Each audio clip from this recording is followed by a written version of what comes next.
அனுபவனூர் YouTube சேனல்லேருந்து Murugas பேசுகிறேன். அன்பு சகோதர சகோதரிகளே, எப்படி இருக்கீங்க? நல்லா இருக்கீங்களா? நிகழ்ச்சி போங்களா? சரி, இன்றைய எபிசோடில் நம்ம பார்க்க போகிறது வந்து சஸ்பெண்ட் ஆன கதை.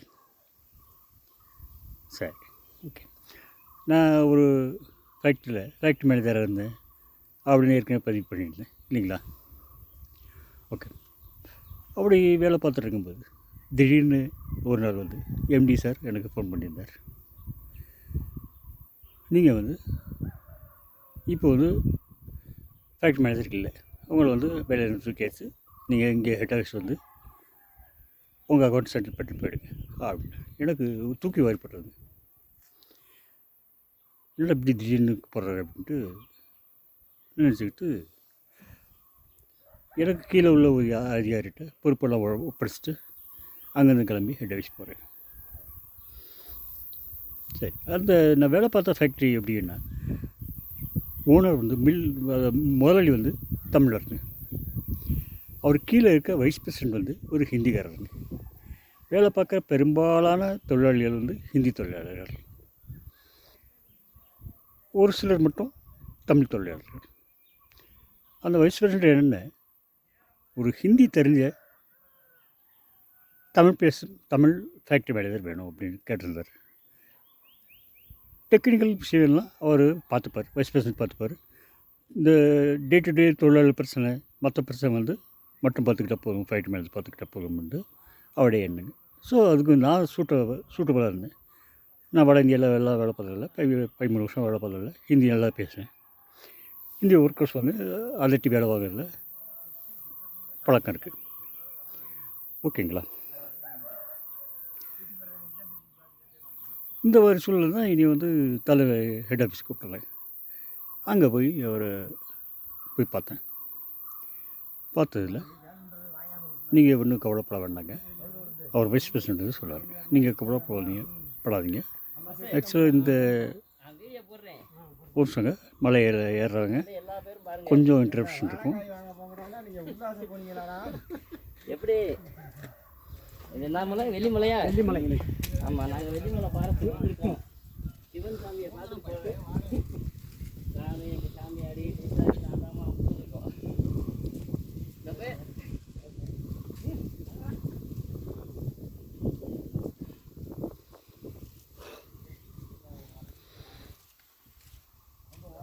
எனக்கு மேல் இருக்கிற வைஸ் பிரசிடெண்ட் வந்து என்னையே ஆறுதல் பண்ணாருங்க. நீங்கள் கவலைப்பட வேண்டாம்.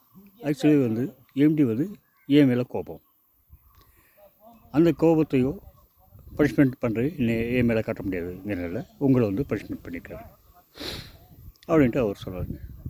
எனக்கு ஒரு முதற்கட்ட ஆறுதல்.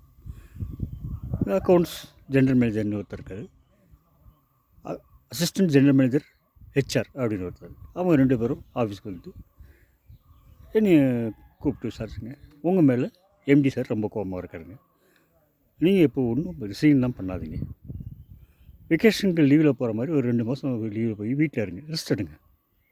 அவர் கொஞ்சம் உங்கள் மேலே கோவம் தணிஞ்சு கொஞ்சம் சாந்தமாக இருக்கும்போது நல்ல மூட பார்த்து நாங்கள் உங்களை பற்றி சொல்லிவிடுறோம். உங்கள் மேலே எங்களுக்கு நம்பிக்கை இருக்குது, நல்லா வேலை பார்க்குறீங்க, கம்பெனிக்கு சின்சியர் இருக்கீங்க, ஏதோ ஒரு கோபம் உங்கள் எம்டிக்கு உங்கள் மேலே அப்படின்ட்டாங்க. சரி அப்படின்ட்டு நானும் ஊருக்கு வந்துட்டு வீட்டில் இருந்துட்டு மற்ற வேலையெல்லாம் பார்த்தேன். வீட்டில் எல்லாம் ஊரில் எல்லாம் பார்த்திங்கன்னா என்னை பற்றி கண்ணாபண்ணு பேச ஆரம்பிச்சேன். என்ன திடீர்னு சஸ்பெண்டாக ஏதோ பெரிய குற்றம் பண்ணியிருப்பார் அப்படின்ட்டு.